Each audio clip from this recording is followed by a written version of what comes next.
Hi there. It's Dr. Rich. I'm hanging out at home with Crystal. She's on the bed. And just here to talk to you today about an elaborate conspiracy in which I'm utterly famous. I know, right? And that there's a systemic, conscious, long-standing government persecution to kill me. And it already killed me. And that was covered up. So bear with me while I please explain. Just by introducing you to the idea that there's got to be an outcome for this. I'm a marginalised person. I've got no help. I've got no doctor. I've got no healthcare. I've got no support. I've got no insurance, or have got insurance, but they didn't pay. I've got work cover, but they didn't pay. I'm cooked by systemically every local, state, and government agency, from Dan Andrews to Greg Hunt personally, and Michael Cash, the Attorney General. I know, right? So it's it's hard to explain the enormity of this. See, I was hospitalised because I was I was damned for having persecutions of grandiose delusions of persecution. However, when they released me from hospital after I tried to kill myself, which was deemed fatal and a fatal injury, and it was a lethal attempt, you don't get much closer to death than that. I was lucky I was found, otherwise I would be dead. Now, I'm a bit lighthearted about that, but there is a cover-up about that death by the government, and I know that there is a movement to maim me and aid and abet my death by enlarging the space in which it's so desperate I'm going to kill myself, because I've tried to top myself a couple of times before, and they're attacking me via proxy. So by that I mean they're just getting agencies to systemically oppress, reject, delay, deny, rob me of any prosperity, ruin my business, aid and abet my death, and encourage the space that may happen in. So I'm not going to die, but I need your help, because I am a conscious person of ethics, and I do believe that this heinous conspiracy to pervert the course of justice, which is absolutely illegal, and the vile victimation and desecration is against this country's principles, and that libel and slander are also against the law. And I've called out many people in this conspiracy who are, for want of a better word, they're in deep in shit if I stay alive. So I don't need much to live. Money's not my currency. I don't need much to live. I need some supporters though, because there's three ways that this happens. So I've already asked the Attorney General for a peace deal, and she denied me, and I'm going to be absolutely freaking cooked. The other one is that I make an amazing recovery with zero memory, and I can't feel my feet, and I'm still on sick leave from work cover, but that didn't ever pay out. So I've actually lived for a whole year on about $300 a week. So it's been a difficult year, but further to that, I was hospitalised again. It's a drama, I know. The SWAT team came and locked me up. Oh, I forgot what I was saying. See, that's the trouble. I can't remember my thoughts from one point to the next, but I know actually what's happened to me because I've got records of it. So option one is I make a plea deal with the Attorney General. She knocked it back. And I'll read the letter in a minute. It's pretty incredible. And two is that I'll win the lottery or something. Or C is that I take the government to account by myself as a individual person of my own country who's acting alone with his agency, and acknowledges with the Federal Circuit Court or the Supreme Court of Australia that this is this heinous, malicious, conscious, systemic abuse of power, and the incredible vertigo of the battle that I've been facing for years and years and years is it gives you a bloody vertigo. I can't even believe this is happening sometimes. But anyway, I want to take the government to account. Now, I need your support. You can go to the website killhim.info, because I actually have been killed via the systemic persecution and oppression that has already existed for years and years. That's framed by a couple of Genesis points, which I'll go into. But yeah, bear with me. Here's the letter that I sent to Michaelia Cash. Hang on, I'll just bring it up. So the Michaelia Cash, if you don't know, is the Attorney General. She's the woman with a whole lot of portfolios under her, which are incredibly relevant to me because I've been rolled from each one of them in my pursuit of justice and equality and fairness before the law.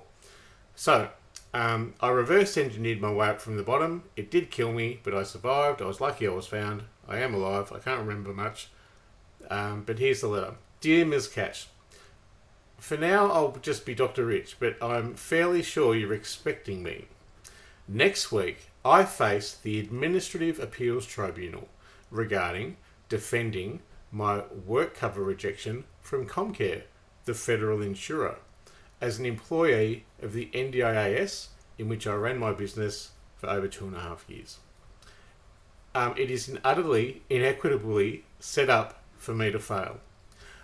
I know this because I have worked my way up from the bottom with different systemic local, state and federal government agencies, and I have failed to get traction along the whole way, and I have actually suffered a fatality in which I accidentally was found and revived, and further to that was utterly desecrated in my business, my reputation, and even hospitalised again, threatened to be a ward of the state, and I absolutely and consciously remember explaining to the CAT team at the door, of which I have evidence, that it was a conspiracy to pervert the course of justice, in which I flippantly said I might as well top myself.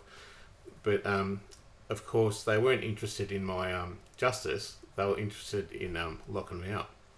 So I keep going. I have no litigation or representative at the AAT, or with Comcare, or ever. And the fight has such inequity and imbalance, the vertigo of this brutal assault from the government makes me dizzy. And the government, having already killed me, has a lawyer to bury me. So I'm dust, you know. I've found out that I'm banned from legal services in the Victorian legal aid arena through the State Law Society. I'm banned from Victoria Legal Centre, VLC, and I can't get justice through Justice Connect, and the local centre, West Justice, refuses to acknowledge me. So does the Mental Health Complaints Commissioner, so does the Mental Health Complaints Commissioner, and I can't get traction at VCAT, even with some help from the Disability Liaison Officer, who funnily says she can't help me. The Disability Discrimination Legal Centre knifed me, and I've had complaints before, numerous ones, that I've taken to the Health Complaints Commissioner, which have been innocuous to ACT, and the Mental Health Complaints Commissioner, after my forced suicide, which could have been called a conspiracy to murder, at the Mental Health Complaints Commissioner, who I found, the advocate there was delaying and deferring the result of my complaint to the hospital, who had actually blacklisted me, and she acted as a double agent in favour of the hospital. Now, all of these agencies have amazing banks of lawyers, and I'm just by myself, just trying to fight a one-horse town.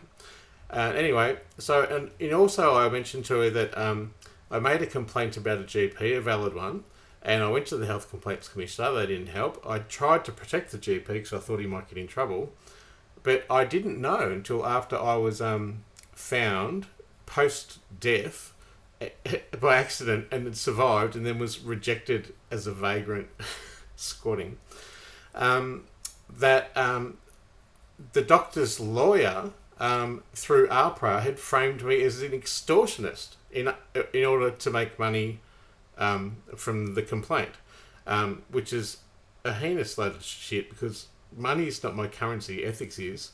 And at the same time, he accused me of that, which I didn't know of. Someone gave me $100,000, and the guy who gave me the $100,000 was where my former partner and I had a house, and he said, "Yeah, your boyfriend's you've done the dirty on you, and I've seen all your work with mental health. I want to help you." And he was quite compassionate, so he gifted me $100,000. But then he actually said, "Oh, it's a mistake. I was in the psych ward," and he got onto a lawyer, and the lawyer must have told him, "Tell him the voices told you to do it," because they Googled my public profile. So, as a mental health campaigner and recovery expert of 25 years, so he messaged me and said, "I need the money back because the voices told me to do it." So I gave the $100,000 back. So anyway, that was funny. So after ARPRA, there was NHP OPC who investigate ARPRA, and then there was the police. They investigated it, but they rejected it. And then the police didn't do anything, and I could clearly see the evidence was malpractice and negligence. So I went to the police, and the police didn't do anything. And then I went to IBAC and reported the police, and they didn't do anything. And the Victorian Inspectorate about IBAC, they didn't do anything. And nowadays, like very many moons on from all that effort, in which the can was kind of kicked down the road for so long and put me at great risk of suicide, because I was suicidal, and that was the reason why I made the complaint in the first place, was because I overdosed, and I said that I was going to kill myself, and he gave me the script in the same consultation. So anyway, I go on to the letter. This systemic oppression is a standoff, and I was left to die, to be identified, victimised, vilified, and publicly humiliated. This led to my own fatality, a forced suicide that was the result of conscious, systemic, malicious oppression from local, state and federal government authorities and statutory authorities. The Victorian Ombudsman condoned my suicide in hospital for a suicide attempt in a psychiatric ward where I was desecrated, violated, treated with malpractice, misdiagnosed, filled up with drugs I didn't need, and you accused me of psychotic delusions of persecution. The delusions, in actual fact, after I survived my suicide attempt only by chance, and I was left squatting from the hospital, as I have been since, and that was in March 2021, the delusions were actually factual. It was stated in the exit notes that I was no way psychotic and no way delusional, hinting at a diagnosis of adjustment disorder, which is, and they had to name it something to justify me being in there. But asked Dr. Lagrasso that, but it was actually fully detailed that that these sexual abuse issues where I was the victim were going on, family issues, former partner justice issues, all that kind of stuff. It was all absolutely real. ASIO were involved. It reads like a spy novel. So I go on to the Mclean Catch, the Attorney General. After killing myself, which was a local, state and government conscious, malicious, systemic oppression, which was more or less a conspiracy to manslaughter, the hospital released me unethically, abandoning duty of care, with no follow-up, and left to die. And I say that because they're supposed to care for a suicidal patient when you left hospital, but I was left squatting with no money, no job, no car, no food, and no support. I actually saw a psychiatrist twice in the next whole 11 months. And the second time was to kick me off the system. So anyway, the Australian government, after that, because I had been on the disability pension before for other reasons for a while, before my relationship with former partner, and even though the Australian government witnessed me and knew of the hospital incarceration, in which I was locked away illegally and forced to basically top myself because I was so left alone and I felt so bereft and I was so confused and and hurt. Like the Australian government then, as a bit of a kick in the teeth, put me on job seeker. And that was a malicious way that suits the mandate to oppress me. And that is to make life so hard for me that I kill myself and aid and abet the chance to kill myself before I receive validation or compensation. I do not need the number for Lifeline, I told Michaelia Cash though. I need a comrade within the government or at the top who can address this injustice and stop the persecution and victimisation, which includes death threats at my door. Yep, they're threatening to kill me. So anyway, I go on to it. Further to the hospital releasing me unethically and abandoning duty of care, which was abandoned in the hospital anyway, I was squatting. I was still off work with no job, no car, no money, and no food. I was to be cared for by the local government health service, but the health service rejected me, seeing me in a professional capacity only twice in 1 year, and further denied me necessary medication I needed, and I still have no reliable source for.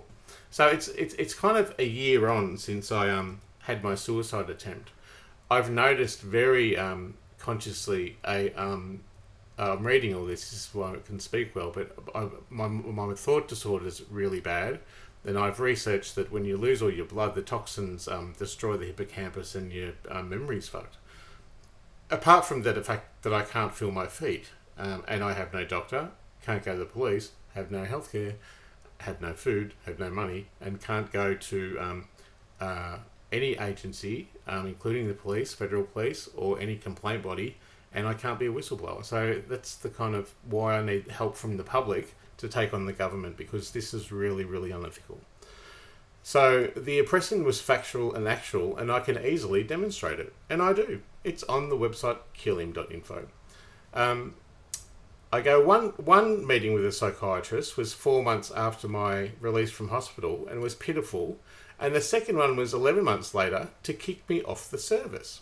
I go, this is a government methodology to frame me, blame me, shame me, and simply ostracise, exclude and neglect me with pointed intention in order to delay and deflect any justice and risk my wellness until I become so destitute I predictably will kill myself.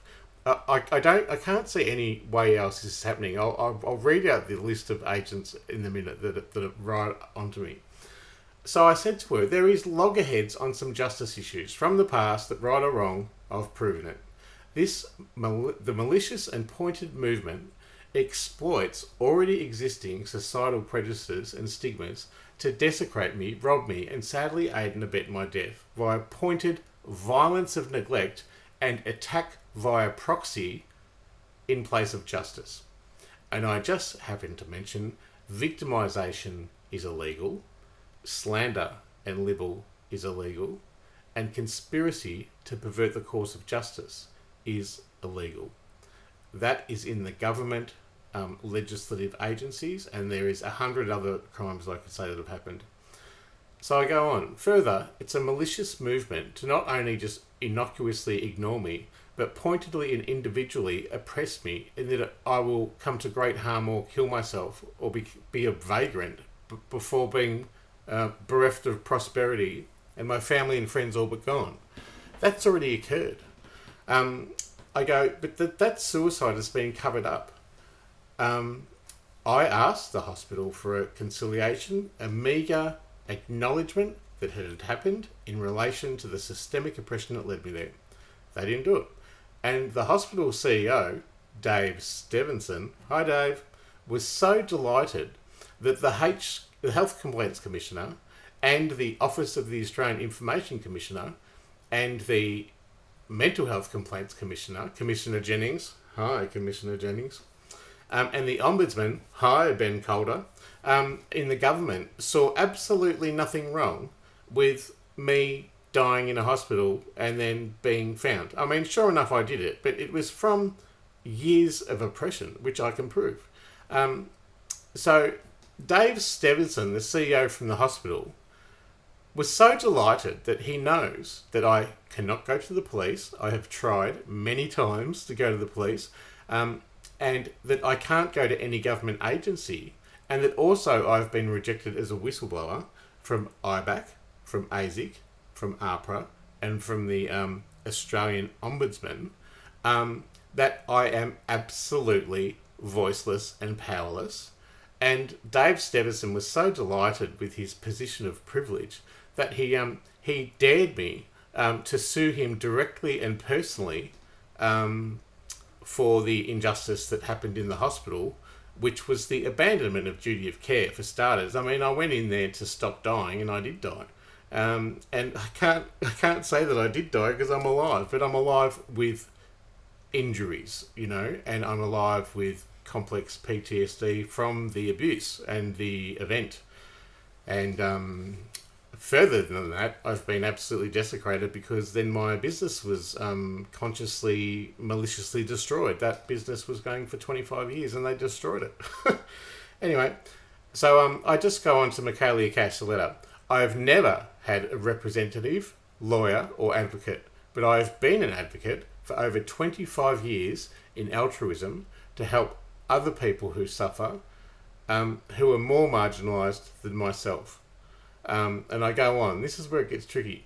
My former partner is an ASIO agent, or was, and I've already spoken with AGIS, who's the mob that investigate ASIO, about his crimes that may be a probable genesis point from where this persecution originates.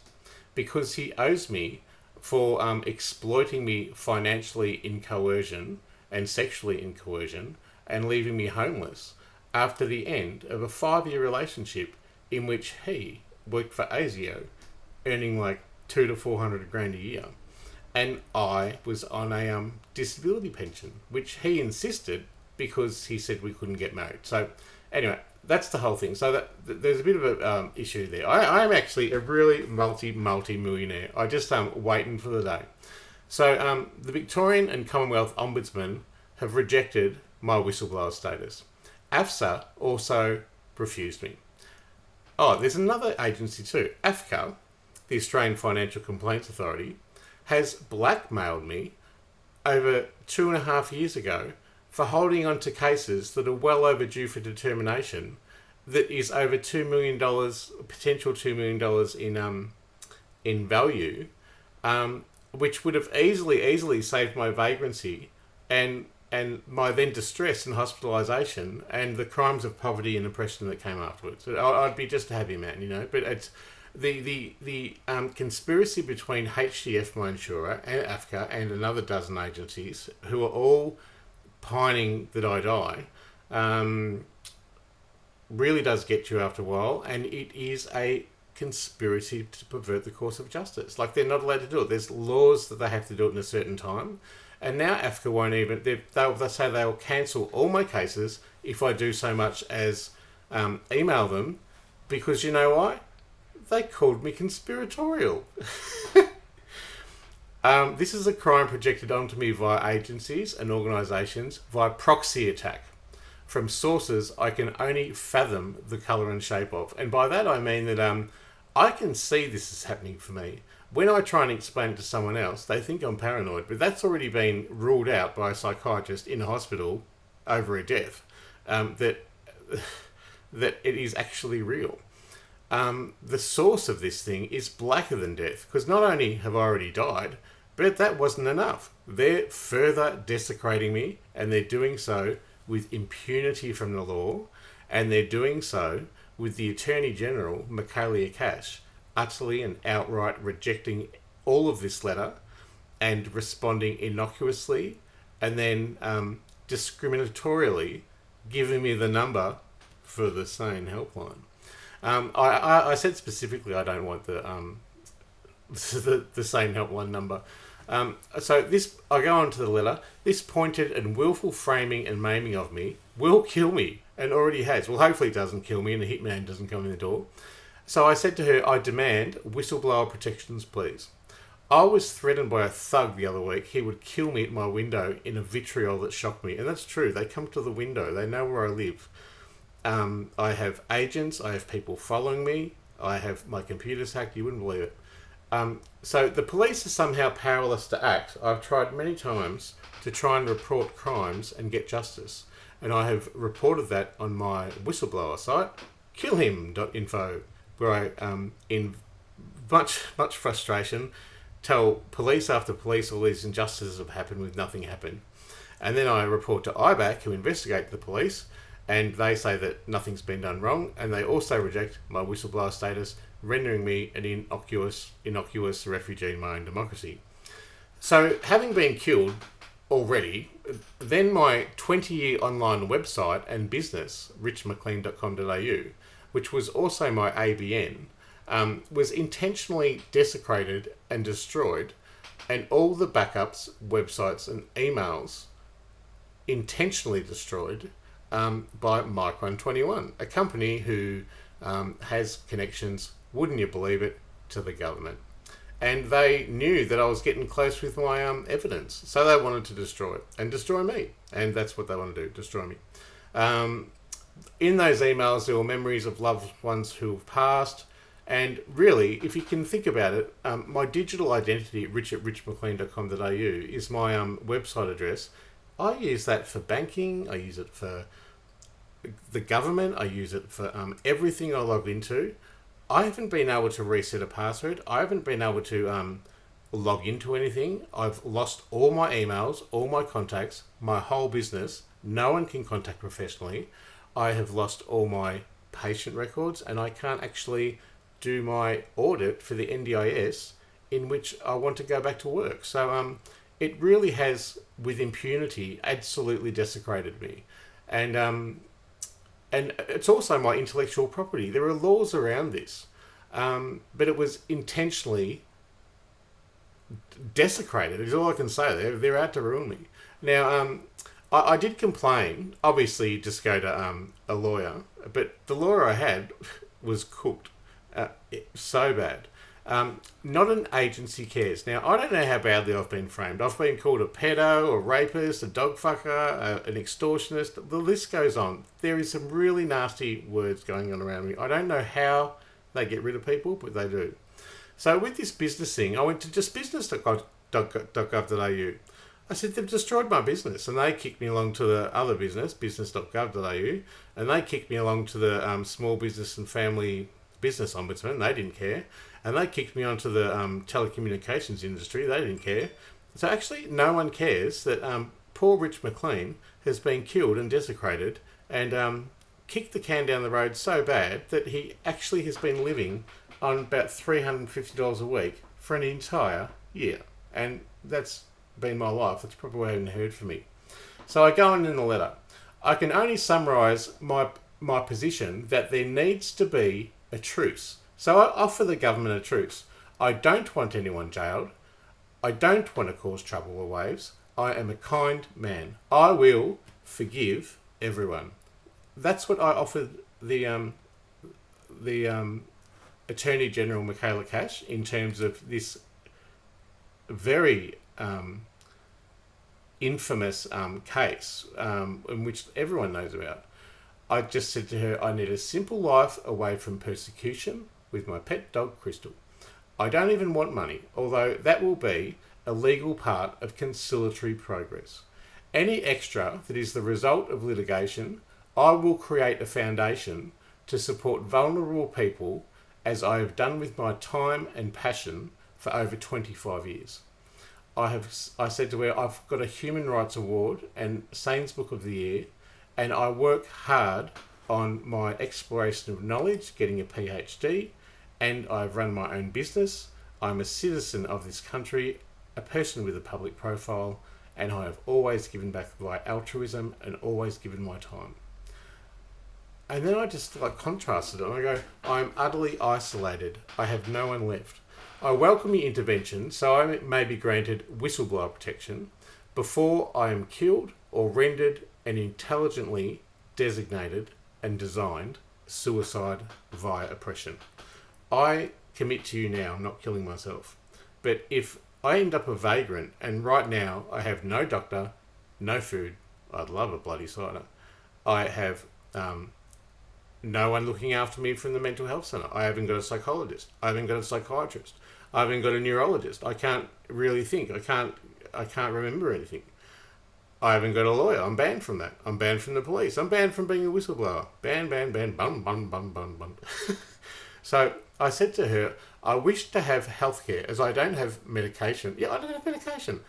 And I haven't been treated for my maimed brain from, I think, what is a permanent ABI, acquired brain injury, from the blood loss of the suicide when I was found with no pulse unresponsive. And for any prior marginalisation that I've been through. I said to her, I'm alive and simply gentle and kind.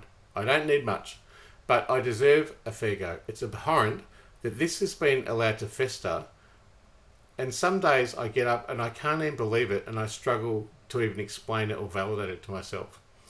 And freedom from oppression and litigation or jail. I said to her, I just want freedom from oppression. I would like some litigation or a lawyer. I think what is going to happen now, though, they're going to set me up to be jailed. And I've already been threatened in the psych ward that I can be made an award of the state for being crazy. And they're threatening me with that. And if I don't go public now, that's what's going to happen to me. So I said, you cannot witness this violence of neglect in which I become the most famous, maimed vagrant this country's ever seen. Okay, before that though, I'll go public and attempt and hope to succeed in challenging the government. If you can condone this simply provable systemic oppression that has set me up to fail for many years and still does, you are condoning the methodology that has already killed me. You are also allowing passage for my victimisation and my persecution and vagrancy, death threats, imminent murder, and persistent death threats at the door. It is the sum of systemic, neglectful government oppression that has led to my infamy, my now post-death and maimed brain, the desecration of me in all currencies. It has rendered me a voiceless, infamous refugee, an ostracised and an already deleted member of the Australian democracy with no agency for defence or litigation except the decades-long synopsis of this letter email. Please have some compassion and kindness. And if you can't be kind, please don't hurt me. And if you ignore this, that may well kill me, and I don't want to die. Please pay attention to it and follow up with me ASAP with compassion and forgiveness, Dr. Rich. There's my conspiracy. I'm going to read out her reply in a minute. Okay. It gets pretty hectic.